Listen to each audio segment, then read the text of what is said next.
जय हिंद दोस्तों आज बंदा वीर वैरागी जी का बलिदान दिवस है। आज पूरा भारत ऐसे साहसी वीर सपूत को नमन कर रहा है। बंदा वीर वैरागी जिनका जन्म 27 अक्टूबर 1670 में हुआ था। बड़े होने पर इनका नाम लक्ष्मण दास रखा गया। बड़े होने पर वह निर्भीक और साहसी निकले। अपने पिता के भांति उनको भी शिकार का चाव था। उनका निशाना अचूक था। वह अत्यंत बलिशाली थे। एक बार वन में भूल से हिरनी पर तीर चला दिया।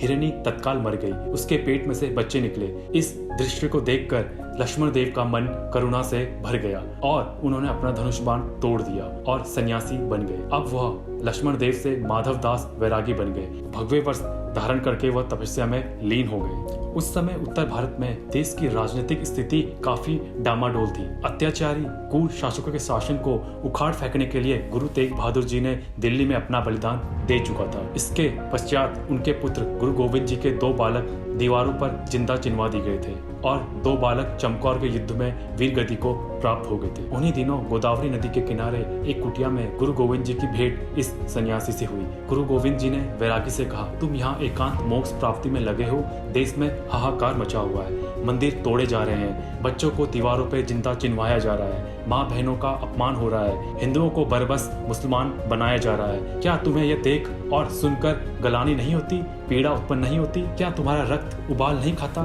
क्या तुम देश, धर्म और जाति से बढ़कर एकांत साधना अच्छी लगती है? सोचो, देखो, भारत माता तुम्हें पुकार रही है। यह सुन बंदा वीर वैरागी गुरु गोविंद जी के चरणों में गिर पड़ा और कहा, मैं भारत माता का पुत्र हूँ। मैं धर्म और राष्ट्र की रक्षा में सर्वस्व अर्पण कर दूंगा। मैं इस सब अत्याचार का बदला लूंगा और तब तक चैन से नहीं बैठूंगा। इसके बाद उन्होंने चुन चुनकर इस्लामिक जिहादियों को मारना शुरू कर दिया। बंदा वैरागी के पराक्रम, शौर्य और बुद्धिमत्ता की चर्चा पूरे देश में होने लगी। लेकिन धोखे और चालाकी से बंदा वैरागी को पकड़ लिया गया।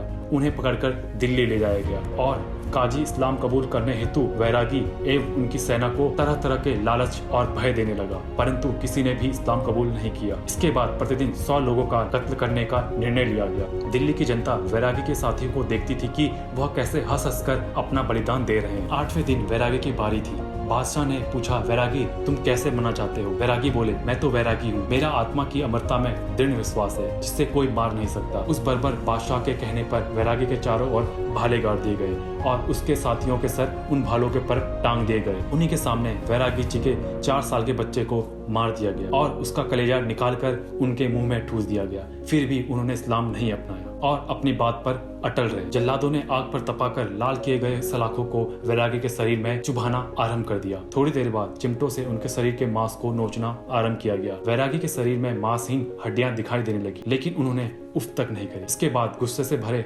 बादशाह ने उन्हें हाथी के नीचे कुचलवा दिया। वैरागी के बलिदान की चर्चा जब पूरे भारत में फैली तो लोगों में नवोत्साह जाग उठा। समस्त राष्ट्रपुत्र एकत्रित हो गए। लगता था कि एक नहीं, 2 नहीं, हजारों बंदा वैरागी पैदा हो जाएंगे। धन्य है राष्ट्र बंदा वैरागी का। आज उनके उस बलिदान की बदौलत ये राष्ट्र खड़ा है। आज उनके इस बलिदान पर हर भारतवासी को उन पर गौरव होना चाहिए। इसलिए मैं स्टोरीज ऑफ इंडियन में ऐसे वीरों को लेकर आता हूँ और हम सब इस युग के मॉडर्न हिंदू हैं। जय हिंद, जय भारत, वंदे मातरम।